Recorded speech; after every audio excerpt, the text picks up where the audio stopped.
구약성경 사사기 10장 6절부터 16절까지.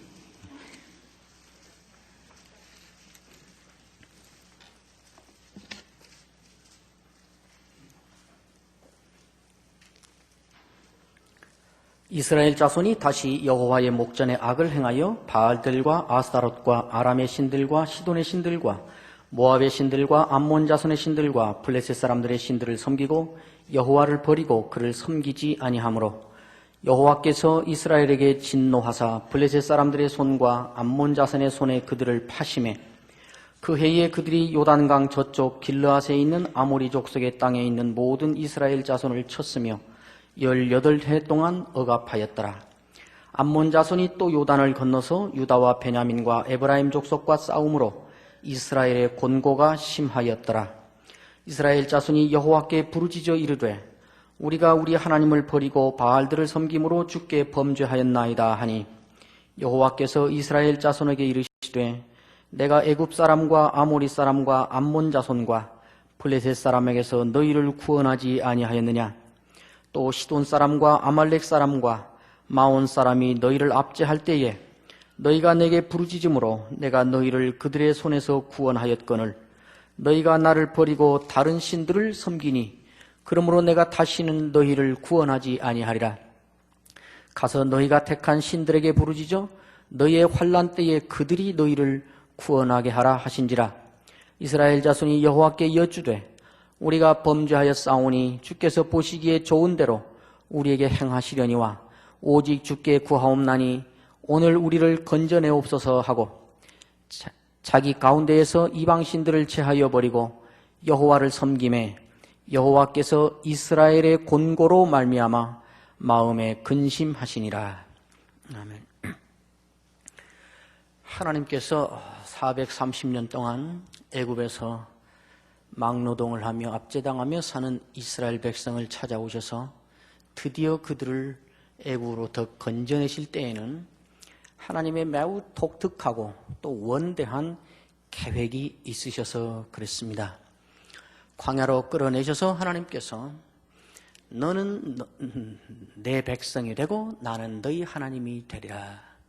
나는 너의 하나님이 되고 너희는 내 백성이 되리라 하는 이 독특한 공식화된 말로 압축해서 그 관계를 선포하시고 이제 젖과 꿀이 흐른다는 땅, 크고 광대하다는 땅, 아름다운 땅, 그것으로 데려다가 그 안에 집어넣어 놨습니다. 하나님은 그 땅에서 대대로 약속해왔던 그 약속을 그곳에 성취하며 그곳에서 이 백성들이 하나님의 언약 백성된 사람들의 삶이 얼마나 멋진가, 하나님은 그 백성의 하나님이신 것이 얼마나 위대한 일인가 하는 것을 만방에 펼쳐 보이며 그 삶을 살아내는 장으로 그것을 만들 참이었습니다. 그리고 그것을 기대하셨습니다. 그러나 우리가 본 대로 이 이스라엘 백성은 그곳에 들어간 첫 세대 여호수아와 그 세대가 죽고 그 다음 세대로 이어지면서부터 계속해서 언약 백성으로서의 삶을 다 던져버리고 철저하게 350년 이상 가나안화하는 과정을 겪고 말았습니다. 아마 낯선 곳에 와서 자기보다도 훨씬 강대한 그런 토착 기득권 세력에 둘러싸여서 그곳에서 살아남아야 되는 현실은 당장이고, 그곳에서 번창케 하고 그곳에서 민족을 이루고 그곳에서 젖과 꿀을 먹는 삶을 살게 해주겠다는 하나님의 약속은 저 멀리 있는 불확실성이고, 그런 가운데에서 이들이 우선 당장 해결해야 될 문제, 우선 당장 두려운 문제, 우선 당장 처리해야 되는 문제, 그리고 우선 당장 무서운 것, 피하는 것, 이렇게 살다 보니 점점 그렇게 되어 갔을 것임을 이해할 수 있습니다. 그러나 현실이 아무리 그러한다 할지라도 하나님의 언약을 가진 백성으로서 언약 백성의 삶을 팽개쳐 버리고 언약의 하나님을 팽개쳐 버리고 그렇게 사는 것은 매우 잘못한 일이었습니다. 그래서 그들이 그런 모습으로, 그런 원리로, 그런 정신으로 그 세대에 영합하여 그렇게 흡수되면서 살아가는 그 세월은 참으로 고달픈 것이었습니다. 그들은 갈수록 더 악해졌고, 그들은 갈수록 더 큰 고통을 당해야 됐고, 하나님과는 점점 더 심각하게 등을 돌리며 역사를 이어가게 됐습니다. 결국 그들이 만들어낸 세상은 하나님의 왕되심을 무시하고 각각 제 소견에 옳은 대로, 제 맘 내키는 대로, 저 하고 싶은 대로 그렇게 사는 것이 자연스러운 그러한 세상 천지를 만들어 버리고 말았다는 것을 사사기가 일관되게 시종일관 밝혀서 우리에게 드러내 보여주고 있습니다. 그러나 사사기에는 그것만이 있는 것이 아닙니다. 마치 사사기 안에는 큰 강이 도도히 흐르는 것처럼, 그런 강처럼 세계의 큰 강이 처음부터 끝까지 계속 흐르고 있다는 것을 우리가 볼 수 있습니다. 그 중에 하나, 언약 백성으로서 언약을 팽개치고 언약의 하나님을 등지고 사는 인간들은 어떤 역사를 만들어내는가? 그들은 어떻게 악해지고 있고 더 악해지고 있는가? 그 모습을 보여주는 것이 큰 하나의 강이었다면, 나머지 두 개의 강은 이런 상황 가운데에서 하나님은 어떤 분인가, 하나님은 도대체 누구이신가 하는 것을 동시에 사사기는 우리에게 보여주고 있습니다. 두 가지 하나님에 대한 참 놀라운 사실을 처음부터 끝까지 계속해서 사사기는 큰 강물을 흘려내듯이 이렇게 흘려내며 보여주고 있는데, 그 중에 하나가 하나님의 긍휼입니다. 긍휼의 하나님을 계속 보여주고 있습니다. 하나님은 이 사사시대를 지나면서 어떻게 이렇게 철저하게 배역하고 반역하고 떠나가는 이 사람들을 대하고 계시는가 하는 안목으로 사사기를 추적해 가다 보면 때로는 하나님이 참 답답하시다는 생각이 들 정도로 하나님은 고집스럽게 한 모습을 이렇게 유지하면서 계속 가고 있습니다. 이 백성들이 잘못하면, 이렇게 악을 행하면 하나님께서 계속해서 이들에게 벌을 내리십니다. 그래서 다른 주변의 강국들, 강한 족속에게 지배를 받아서 아주 혼쭐을 나게 합니다. 그러면 이들이 고통이 너무 심해서, 또 압제가 너무 처참해서 하나님께 부르짖습니다. 그러면 하나님께서 그들이 부르짖으면 꼭 오셔서 사사를 일으키십니다. 그래서 이들을 구출해 내십니다. 이 일을 12번을 반복하시는 것입니다. 그런데 한 번도 이 백성이 부르짖고 하나님이 그것을 면하게 해주시면 바꿔지는 법이 없습니다. 제자리에 그대로 있는 것 정도가 아니라 갈수록 더 악해집니다. 이 사사기를 연구하는 학자들은 그 사사기의 가장 중요한 주제 가운데 하나를 이렇게 뭐랍니까? 하강 효리인데 점점 더 커지는, 그러니까 악해지고 더 악해지고, 삼손 시대쯤 오면 부르짖지도 않으십니다. 그냥 하나님이 알아서 삼손을 미리 내시지 부르짖지도 않아요. 점점 더 악해져요. 그러니까 하나님은 매번 헛수고하고 있는 것입니다. 하나님도 그걸 아세요. 근데 계속 또 속는지 뻔히 알면서 계속 이들이 죽겠다 하면 사사를 내십니다. 계속 이들이 와서 부르짖었다 그러는데, 그 부르짖었다는 말은 이들이 와서 회개했다는 말이 아니고, 죽겠다고 못 살겠다고 힘들다고 아우성치고 소리를 질렀다는 말이지 전혀 회개하고는 상관없는 그러한 부르짖음인데, 하나님이 그렇게 하면 꼭 사사를 보내세요. 좀 귀찮으시겠지만은 제가 거짓말을 하고 있지 않다는 것을 증거하기 위해서 한번 실제로 한번 하나씩 보실래요? 3장 9절.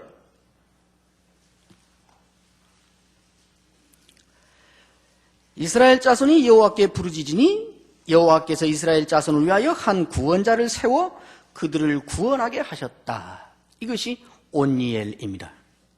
3장 15절 이스라엘 자손이 여호와께 부르짖으니 여호와께서 그들을 위하여 한 구원자를 세우셨다.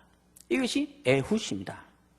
4장 3절 야빈 왕은 철병거 900대가 있어 20년 동안 이스라엘 자손을 심히 학대하였으므로 이스라엘 자손이 여호와께 부르짖었더라.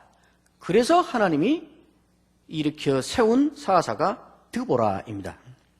6장 7절 이스라엘 자손이 미디안으로 말미암아 여호와께 부르짖었으므로 그래서 등장한 사사가 기드온입니다.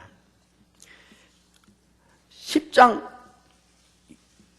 2절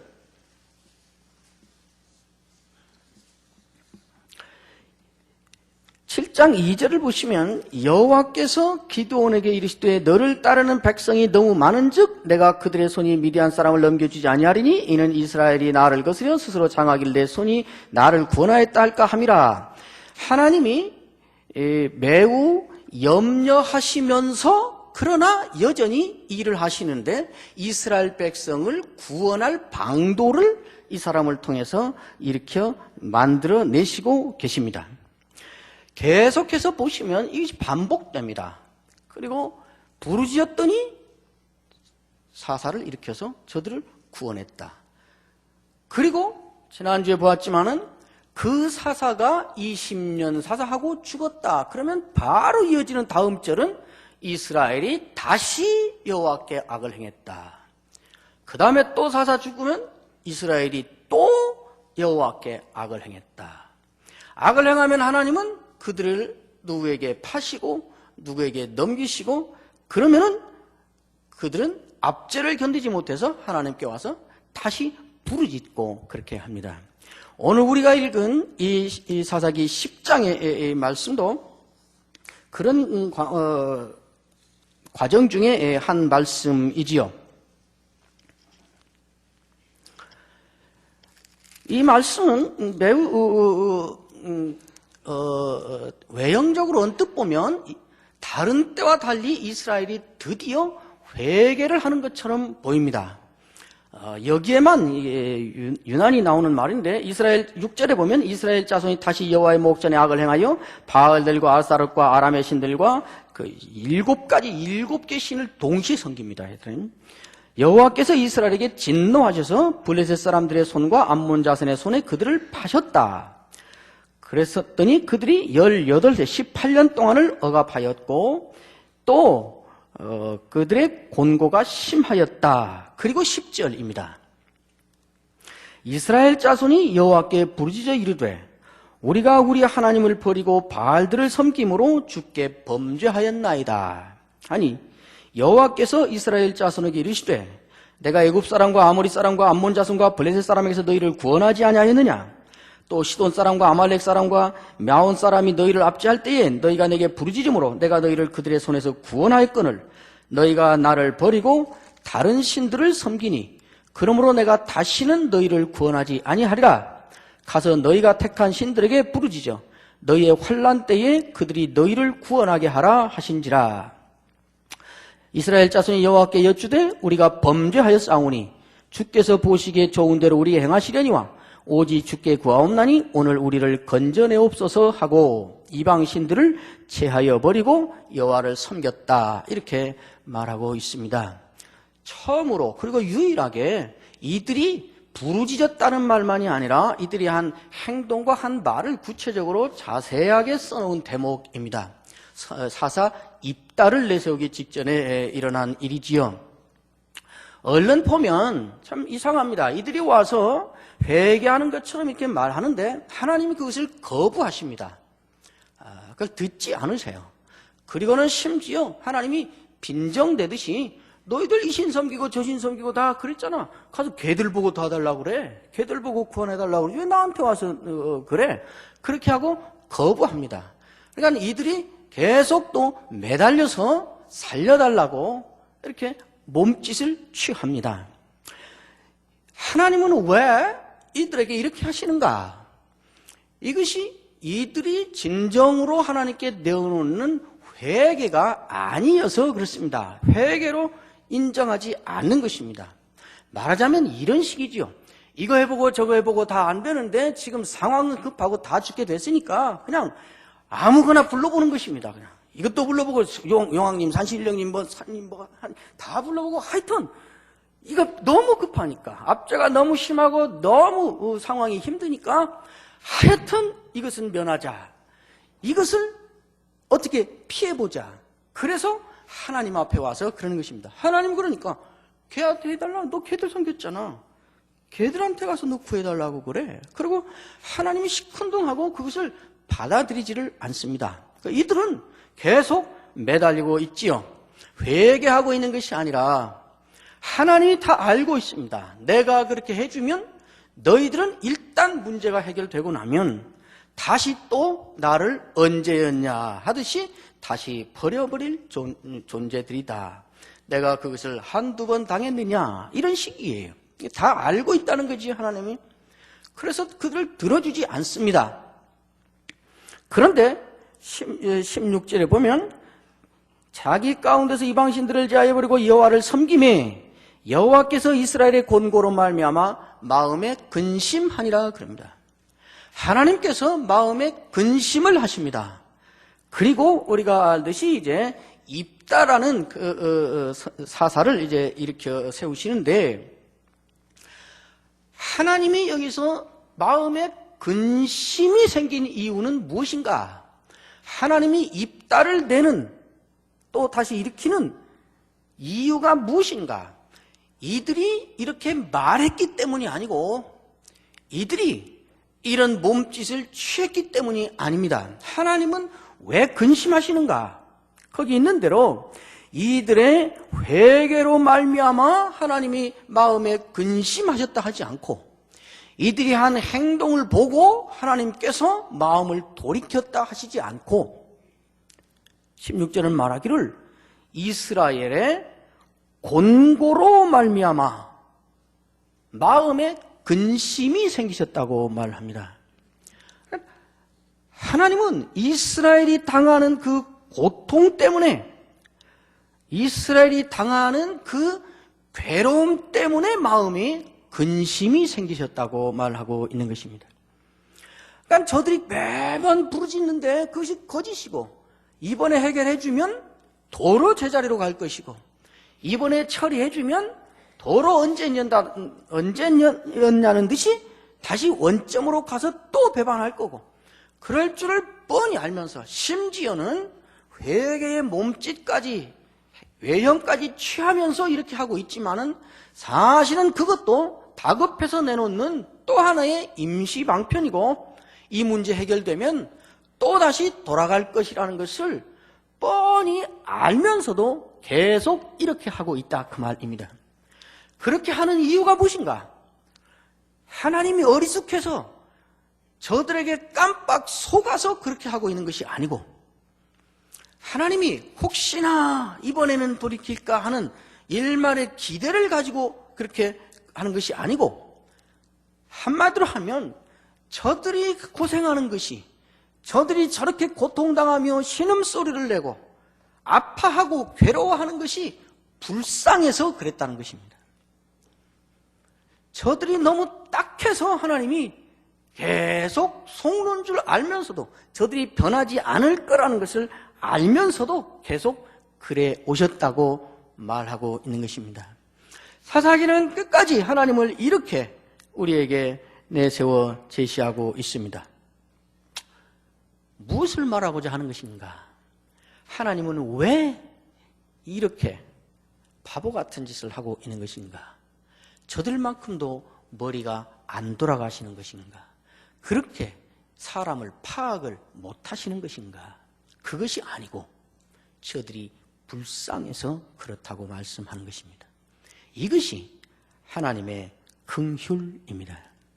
하나님의 긍휼 때문에 저들은 계속해서 그렇게 가고 있지만은 하나님의 긍휼 때문에 하나님은 이들을 계속해서 건져내고 또 속고 건져내고 또 섞고 하는 역사를 이렇게 오랜 동안 해오고 있다는 것입니다. 이것이 이 백성들이 완전히 망하지 않고 삶을 계속 유지하며 살아나가게 하는 가장 결정적인 그 근거였습니다. 하나님의 긍휼이었습니다. 호세아서 11장 1절에서 9절까지 가면 우리가 그걸 배운 지 몇 주 안 되니까요. 한번 다시 가보시죠.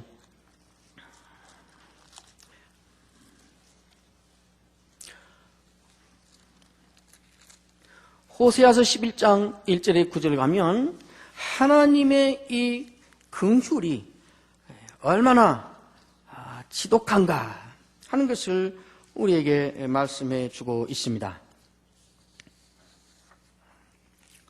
이스라엘이 어렸을 때에 내가 사랑하여 내 아들을 애굽에서 불러냈거늘 선지자들이 그들을 부를수록 그들은 점점 멀리하고 바알들에게 제사하며 아로새긴 우상 앞에서 분향하였느니라. 그러나 내가 에브라임에게 걸음을 가르치고 내 팔로 안았음에도 내가 그들을 고치는 줄을 그들은 알지 못하였도다. 내가 사람의 줄 곧 사랑의 줄로 그들을 이끌었고 그들에게 대하여 그 목에서 멍에를 벗기는 자같이 되었으며 그들 앞에 먹을 것을 두었노라. 그들은 애굽 땅으로 되돌아가지 못하겠거늘 내게 돌아오기를 싫어하니 아수르 사람이 그 임금이 될 것이라. 칼이 그들의 성읍들을 치며 빗장을 깨뜨리 없이 하리니 이는 그들의 계책으로 말미암음이니라. 내 백성이 끝끝내 내게서 물러가나니 비록 그들을 불러 위에 계신 이에게로 돌아오라 할지라도 일어나는 자가 하나도 없도다. 에브라임이여 내가 어찌 너를 놓겠느냐? 이스라엘이여 내가 어찌 너를 버리겠느냐? 내가 어찌 너를 아드마같이 놓겠느냐? 어찌 너를 스보임같이 두겠느냐? 내 마음이 내 속에서 돌이켜 나의 긍휼이 온전히 불붙듯 하도다. 내가 나의 맹렬한 진노를 나타내지 아니하며 내가 다시는 에브라임을 멸하지 아니하리니 이는 내가 하나님이요 사람이 아님이라. 내 가운데 있는 거룩한 이니 진노함으로 내게 임하지 아니하리라. 보시는 대로 하나님은 이들을 어릴 때부터 계획을 가지시고 보살피시고 기르시고 가르치시고 이끄셨습니다. 그리고 이들이 범죄할 때도 자기들도 느끼지 못하는, 자기들이 알지도 못하지만은 그러나 하나님은 그들을 다 보호하시고 보존하시고 이끄시고 사랑을 베푸셨습니다. 사랑의 줄로 이끌었다, 그렇게 말씀하고 있습니다. 이것이 하나님께서 이 백성들에게 한 일이었습니다. 이 백성들이 그걸 받고 하나님께 한 일은 무엇인가?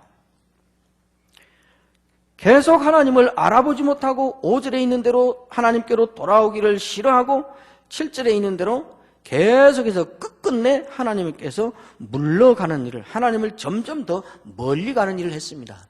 물론 이 일은 우리가 지금 보고 있는 사사시대에 있던 일은 아니고 그보다 훨씬 오래 있는 일이지만은 똑같은 일이 지금 반복되고 있는 것입니다. 하나님은 이들에게 온갖 호의를 베푸시고 인애를 베푸시고 이끄시고 은혜를 베푸시고 그러는데 그걸 받고 이들이 하나님께 내어놓는 것은 계속 반역이고 배역이고 더 멀리 떠나가고 더 도망가고 그러는 것이었습니다. 이런 일이 반복되는 와중에 하나님이 내리시는 결론이 무엇인가? 그것이 8절과 9절입니다. 8절에 말하기를 내가 어찌 너희를 포기할 수 있으며 내가 어찌 너희를 놓겠느냐? 그리고 내 속에서 긍휼이 불붙듯 한다. 그리고는 하나님이 결심을 해버리십니다. 9절에 내가 다시는 너희를 징계하지 않고 멸하지 않겠다. 그리고 결심을 합니다. 그런데 하나님이 이렇게 당장 진멸을 해버리고 다 없애버리고 그래도 할 말이 없고 그것이 당연한 이런 상황인데 왜 여전히 이들을 놓을 수 없고 이들을 포기할 수 없고 끊어버릴 수 없고 내가 이제 너희를 징계하지 않겠다라고 속에서는 긍휼이 불타오르고 하나님이 내리는 결론은 내가 다시는 너희를 징계하지 않겠다, 이런 정반대의 결론을 내리시는가? 우리 박 목사님은 이거 강의하시면서 이것을 아버지의 사랑이라, 긍휼이지요. 그렇게 말씀하셨는데 이유를 댑니다. 왜 그러는가? 왜 그러는가? 그렇게라도 이들을 붙잡고 있어야 써먹을 만한 곳이 있어서도 아니고, 그나마도 그렇게라도 쟤들이 없으면 무슨 아쉬운 것이 있어서가 아니고, 이유는 하나입니다. 이런 처지인데도 그들을 오히려 징계하지 않겠다고 하나님은 결심을 해버리는 이유가 하나입니다. 9절 하반절에 이는 내가 하나님이요 사람이 아님이라. 나는 하나님이고 사람이 아니기 때문에 이렇게 하신다고 말씀합니다. 여기 사람이라는 것은 무엇이고 하나님이라는 것은 무엇인가?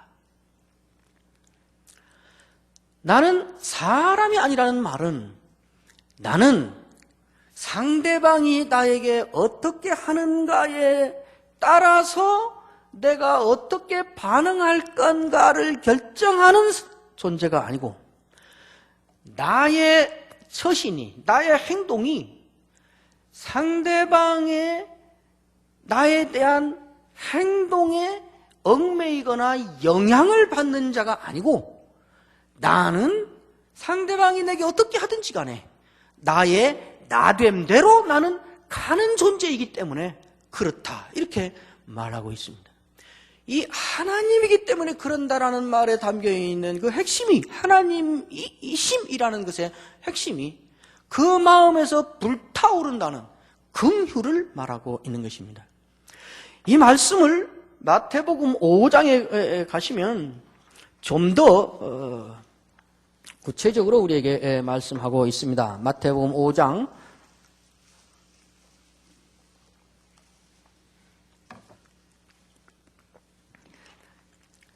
43절입니다. 43절에서 48절까지.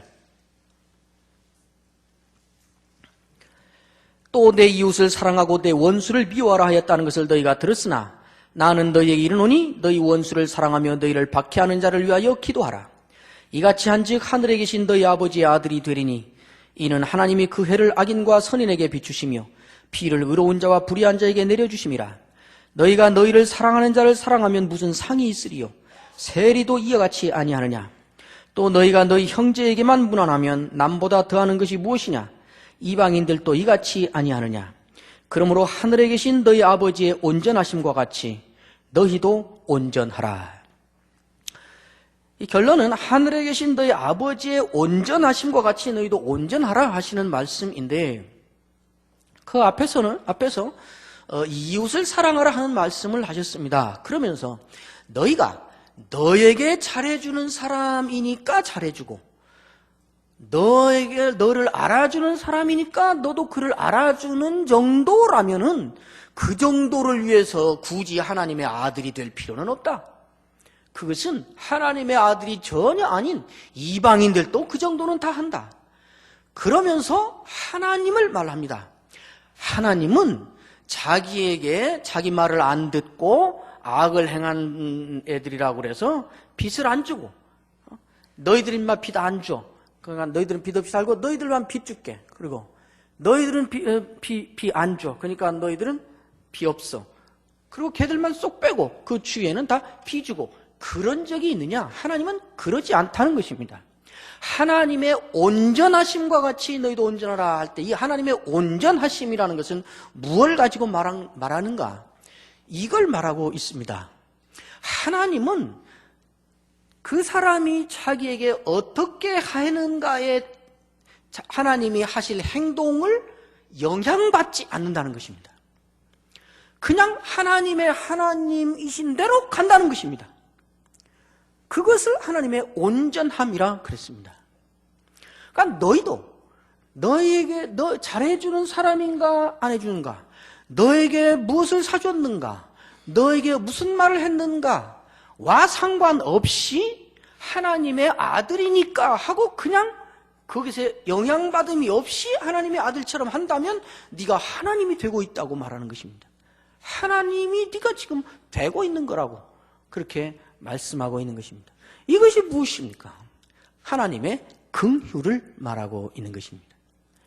야고보서 1장 10절에 가면 하나님은 회전하는 그림자도 없으시다 이렇게 말하고 있습니다. 하나님이 무슨 투명이어서 막 돌아가는데도 그림자가 안 생긴다는 말이 아니고 그 어느 피조물도 하나님의 하나님 되심, 여기에서 하나님도 그 앞에서 선물을 주시고 은혜를 베푸시는 하나님을 말하고 그렇게 말하고 있습니다. 그러니까 하나님이 긍휼의 하나님이라는 것, 하나님은 긍휼을 베푸시는 하나님이라는 것을 어떤 인간도 무슨 짓으로든지 손상시킬 수 없고 그것에 그림자를 만들 수 없다는 말을 그렇게 하고 있습니다. 사사기가 처음부터 이 이스라엘 백성이 언약을 파기하고 악하게 행해서 사람이 얼마나 악해질 수 있는가, 사람이 하나님을 어떻게 등지고 그래서 어떤 인생을 살아가게 되는가라는 점을 밝히 보여줌과 동시에 한쪽에서는 하나님은 그래도 이들을 어떻게 긍휼로 대하시는가, 하나님은 이들을 어떻게 긍휼의 하나님으로 계속 이들을 대하시는가, 너희들은 계속해서 나의 백성이 아닌 삶을 고집부리고 요지부동이지만은 나는 계속해서 너희 하나님이라는 것을 요지부동으로 나는 가겠다.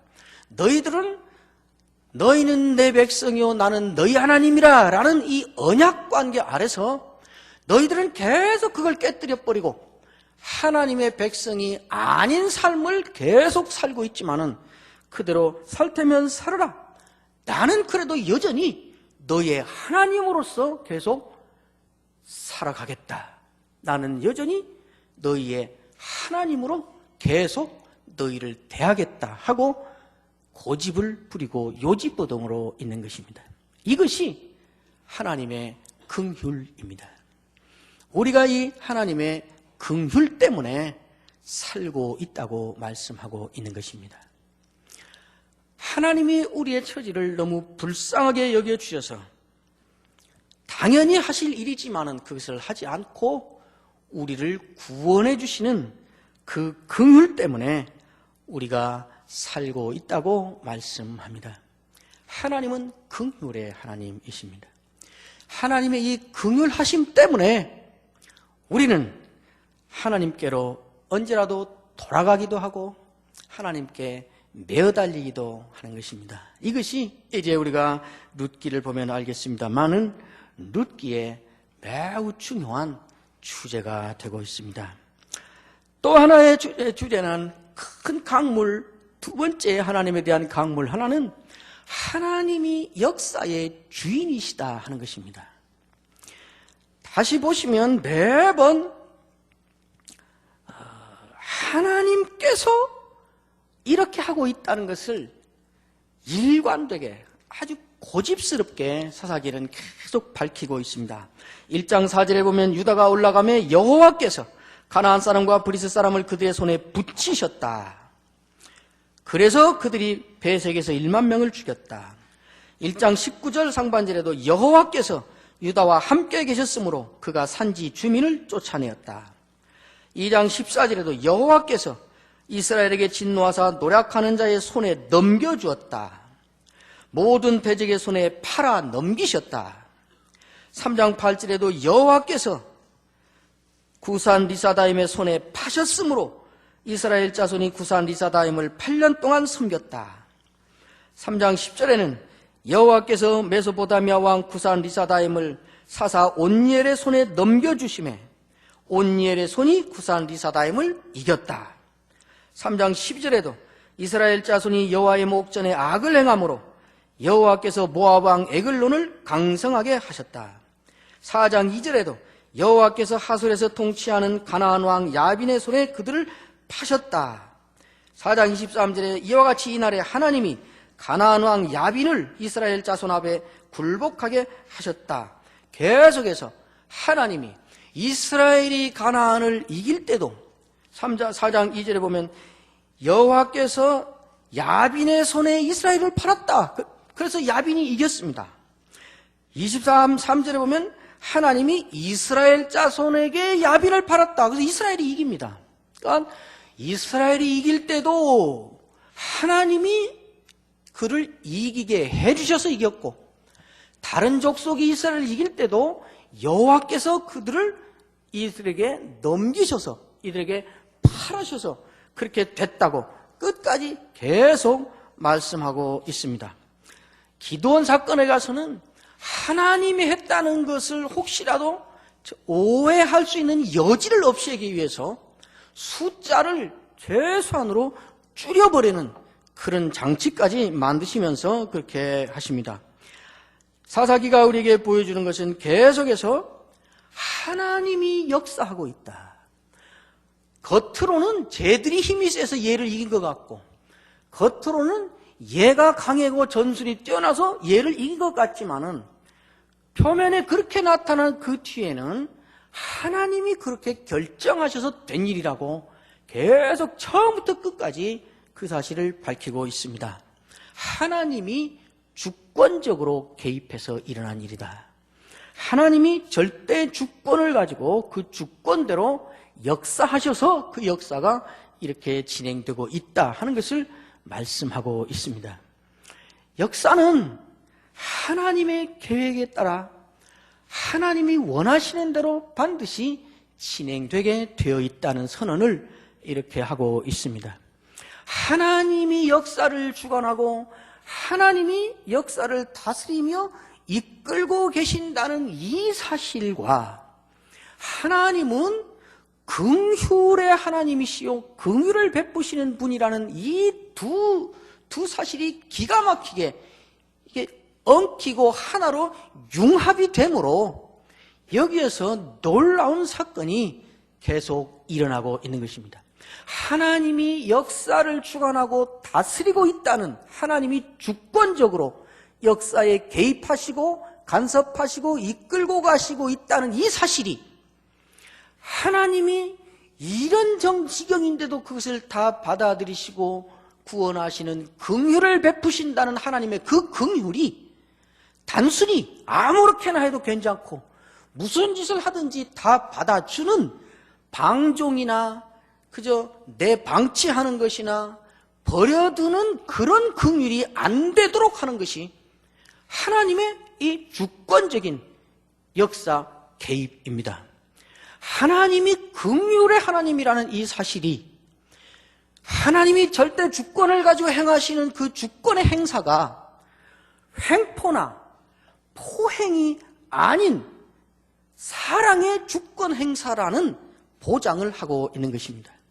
우리 하나님은 주권을 가지고 마음대로 하고 싶은 대로 휘두르는 전횡하는 주권자가 아니라 긍휼을 가지신 긍휼의 하나님이요, 긍휼을 베푸신 하나님은 그러나 언제까지든지 무슨 짓을 하든지 그냥 허허하며 괜찮고 그냥 넘어가주고 그런 하나님이 아니고, 참아주고 기다려주고 인내하고 용납하고 하지만은, 그러나 하나님 편에서 어디론가 반드시 끌고 가고야 말고 어디론가 목적지가 있고 반드시 그것을 이루어내고야만은 하나님의 주권을 가지고 긍휼을 베풀고 있다는 이 사실을 우리에게 분명히 말하고 있는 것입니다. 하나님이 우리에게 긍휼을 베풀 때, 이스라엘 백성에게 이렇게 긍휼을 베푸실 때에 매번 똑같은데, 그렇게 용서하고 구원해주도 아무 털끝만큼도 변한 것도 없는데 계속 그렇게 긍휼을 베풀므로 무슨 일이 일어나는가? 하나님은 그냥 내방쳐놓고 있는 것이 아닌가? 우리는 그냥 그러면 무슨 짓인지 하고 그냥 돌아서도 괜찮은 거 아닌가? 이럴 수 없다 그 말입니다. 하나님이 그렇게 긍휼을 베푸실 때는, 박 목사님께서 하나님 나라 이야기하실 때 강주에서 몇 주 전에도 몇 차례 얘기하셨지만은, 이게 협박하고 위협하고 강제력을 동원해서 원하는 그 시점에 단칼에 뒤집어버리는 그러한 통치가 아니고 은혜의 통치다. 은혜라고 하는 것은 아무렇게나 해도 괜찮고 용납이 되는 것이 아니고, 하나님께서 마침내 만들어내버리고야 말, 마침내 올려놓고야 말 그 목표와 그 수준과 그 장소와 그 모습이 하나님께 분명히 있지만은 그것을 기다려주면서 그것을 때로는 참아주면서 그러나 끝까지 그것을 만들어내버리고야 만다는 열심을 포기하지 않은 채 이들을 이끌고 가는 긍휼의 통치로 우리를 다스리고 있다는 점을 말씀하고 있습니다.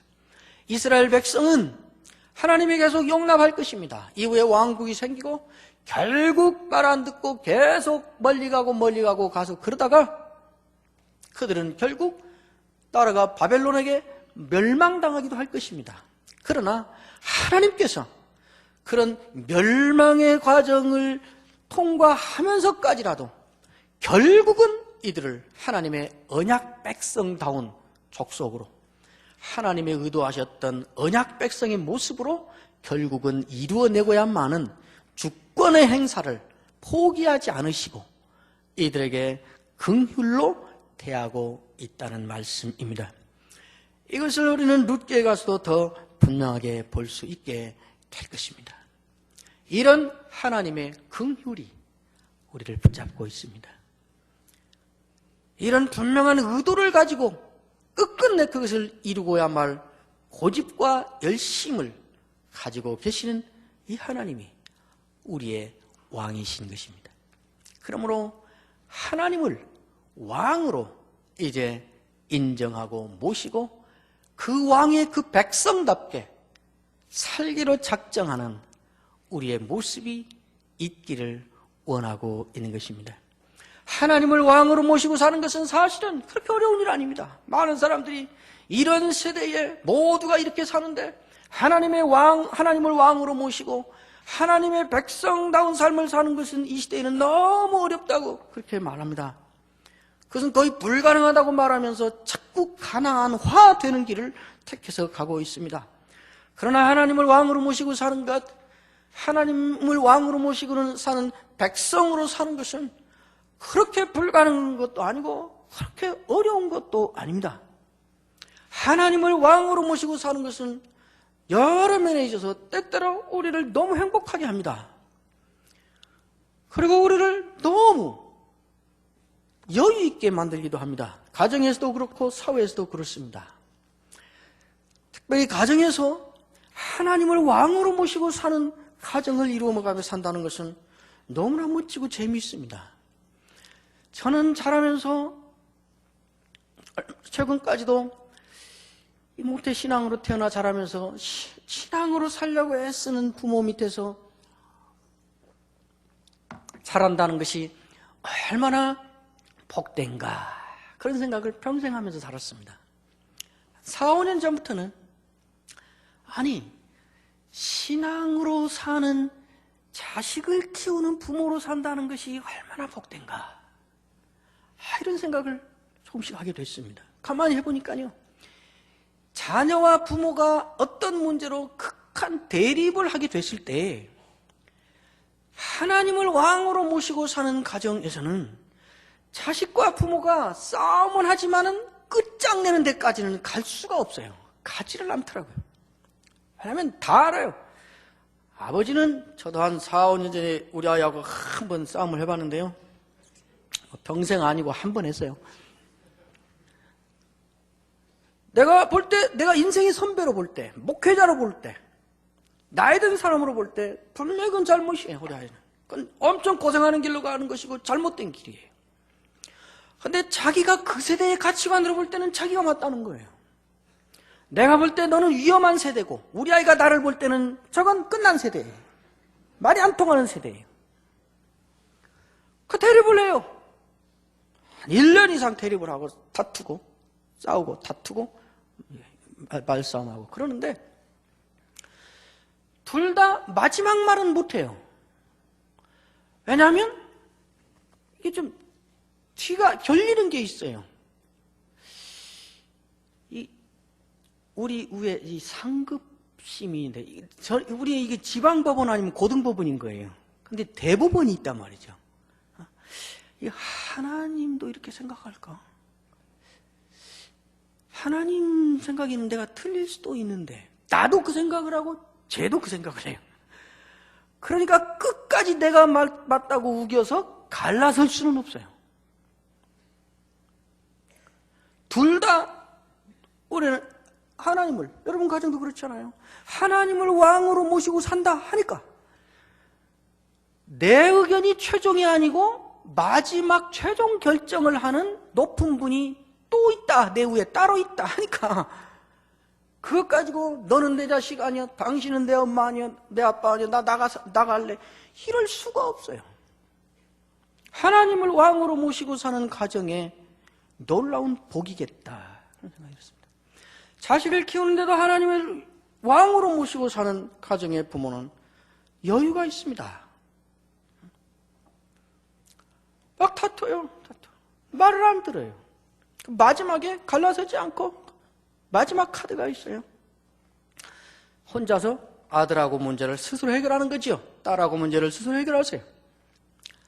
내가 저 아이를 사랑하는 것보다 하나님이 저 아이를 더 사랑하신다.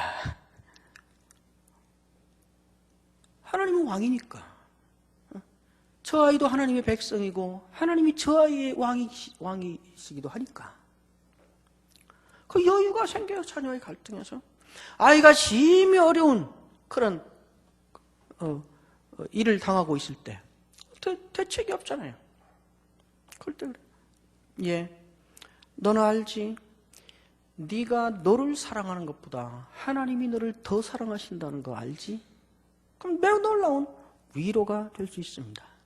하나님을 왕으로 모시고 살도록 우리 아이들을 가르치는 것이, 내가 그렇게 살고 그 신앙을, 그 여호와 신앙을 우리 아이들에게도 물려주는 것이, 우리가 죽고 없어진 후에도 우리 아이들이 정말 행복하게 인생을 사는 가장 확실한 길이라고 저는 확신합니다. 우리 둘째 아이가 유학을 한 3년 전에 갔는데 유학 가긴 첫날 제가 앉혀놓고 예배를 드리고 그 말을 했습니다. 제가 뭐 군대를 가거나 유학을 가거나 뭘 하면 저희 아버지가 꼭 앉혀놓고 예배 드리고 이렇게 성경 한마디씩 해주셨으니까 이제 저도 그것을 보고 배운 게 있으니까 저희 아들한테 하죠. 유학 가기 전에 둘째 아이는 앉혀놓고 했어요. 얘는 진짜 저하고 대립을 많이 한 아이인데, 딸이니까 뭐 명예훼손으로 고발하지 않겠지 이렇게 말해도 저 예배 드리고 그랬습니다. 예, 너는 앞으로 두 방만 조심하면 위대한 인생을 살게 될 것이다. 그 두 방이 뭔가? 첫째, 방자하지 말고. 방자한다는 것이 무엇인가? 네 인생에 네가 주인이 되려는 것이야. 네가 왕이 되려는 것이야. 방자한 것은 하나님 앞에 교만해지는 것이야. 방자하지 말고. 나머지 또 한 방은 무슨 방인가? 방탕하지 말고. 왜 방탕하기라는가? 하나님이 네 인생에 어떤 의도를 가지고 계시고 네 인생에 대한 하나님이 어떤 기대를 가지고 있다. 그러므로 너는 하나님께로부터 부여받은 어떤 네 인생을 어떤 책임이 있다는 생각을 하지 않고 무책임하게 사는 것이 방탕이다. 방자한 것과 방탕한 것, 이 두 방만 너는 조심하면 위대한 인생을 살 것이다. 네 현실이 어떻든지 간에. 그렇게 해서 보냈습니다. 결국 무엇일까요? 하나님을 우리의 왕으로 인정하고 하나님을 왕으로 모시고 살아야 된다는 말씀입니다. 하나님은 언제나 주권을 가지고 행하시며 긍휼을 베푸시는 우리의 왕이십니다. 이 왕과 함께 나는 너의 하나님이 되고 너는 내 백성이 되리라 하신 언약을 가지고 고집스럽게 그 언약에 성실하신 우리 하나님의 백성으로 멋진 삶을 사는 우리가 되기를 바랍니다. 기도하겠습니다.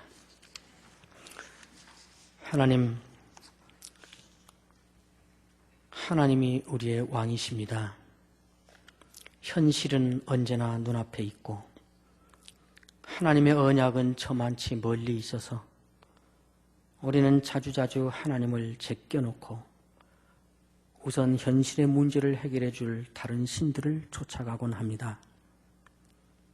하나님 불쌍히 여겨주시고 긍휼로 우리를 감싸주셔서 우리를 세워주시고 하나님 끝까지 우리 원하는 대로 우리 소견에 좋은 대로 가버리도록 놔두지 마시고 하나님의 주권을 행사하셔서 우리 인생에 간섭하여 주시옵소서. 예수님의 이름으로 기도하옵나이다.